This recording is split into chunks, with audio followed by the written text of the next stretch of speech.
Previously in the course, we've created a program to roll a pair of dice. I want to now recreate that as a class level object to hold our dice. So I'm going to create a class called dice. And the way we create that is we use the keyword class in the name of our class, and we capitalize the first letter of that class traditionally, and a colon. That then will indent the code underneath of that. In this case, because I want to randomly roll my pair of dice, I'm also importing the random class, which we will use in generating our roll.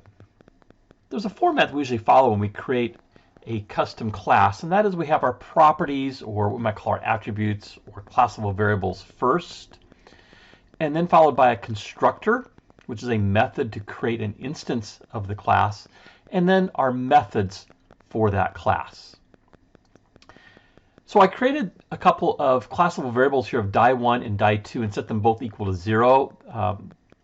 Once we create our instance, those values will change to each somewhere between 1 and 6 inclusive. And then I have my initializer, and here we use def to define our function, 2 underscores, the word init, 2 more underscores, and then in parentheses our parameters. Now in this case, we're not accepting any parameters, but the parameter list always starts with the word self. And self refers to the instance of the object. So we're going to take die1 of self, that's our variable, our classable variable, and set it equal to randint 1, 6. That's going to give us a value between 1 and 6 inclusive. And we do the same thing for die2.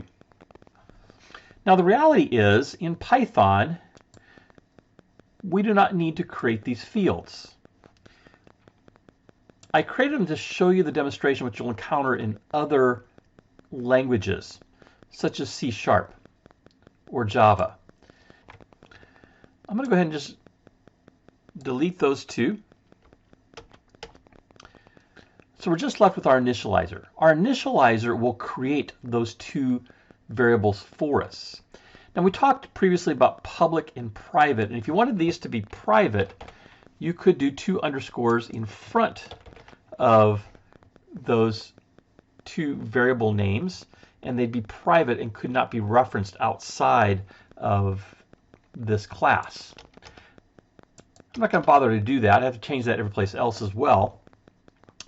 I do want to mention this double underscore in front of the init. So double underscore init, double underscore.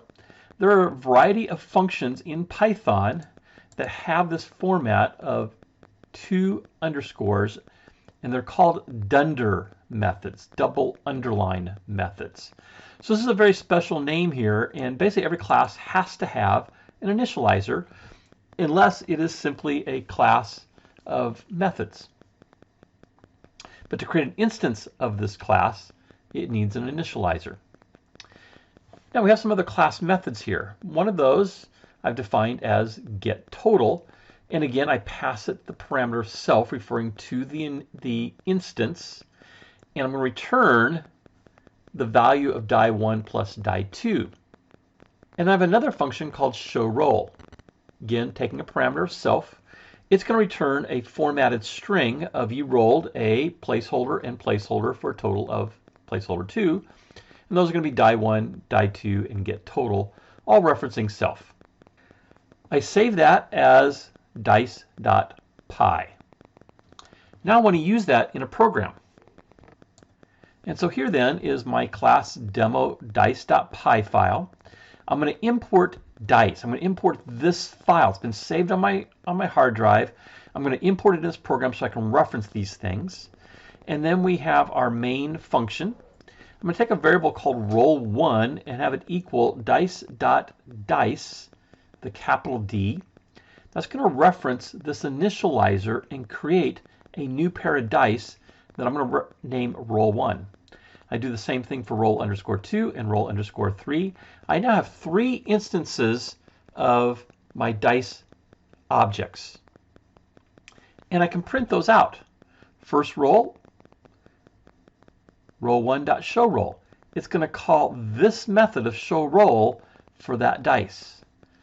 Second line, I'm going to call the showRoll method for my instance of roll underscore 2. And I'll do the same thing on the third, referencing the instance of roll_3 and calling its showRoll method.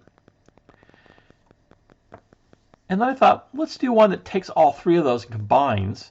So I'm referencing these again. This time I'm going to call the getTotal method. Now I called getTotal here in the showRoll. And since I didn't make it private, I can reference it in this program as well.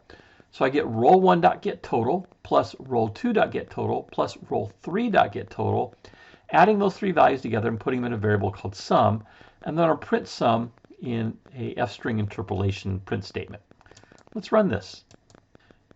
So here's the program having ran. First roll, you rolled a 2 and a 3 for a total of 5.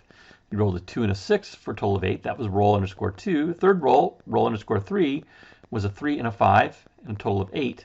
And then if we add those numbers together, 5 plus 8 plus 8, the sum of all three rolls is 21. So that's using a custom class in its simplest format. So we create the class, save it, we import it into our program, and then we can create instances of that class and reference the methods of those instances. Okay, I want to show you another way to do this. Rather than having two separate files, oftentimes we might have a class we create that's only going to be used in that one program. The advantage of saving it as a separate file is I can reference this dice in multiple programs, simply importing it into my program. I'm going to create a new file.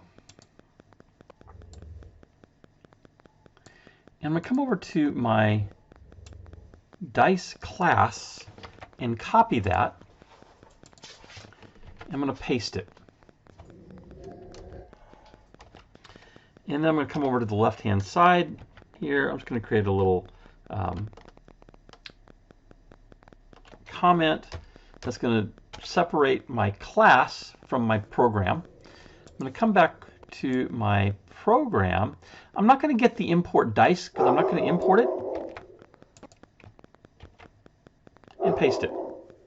Now I need to make one change here, and that is I'm not importing dice, so therefore I don't need the dice.dice reference. I'm just going to reference the dice initializer. I'm going to save this file as dice class 2, and let's run this.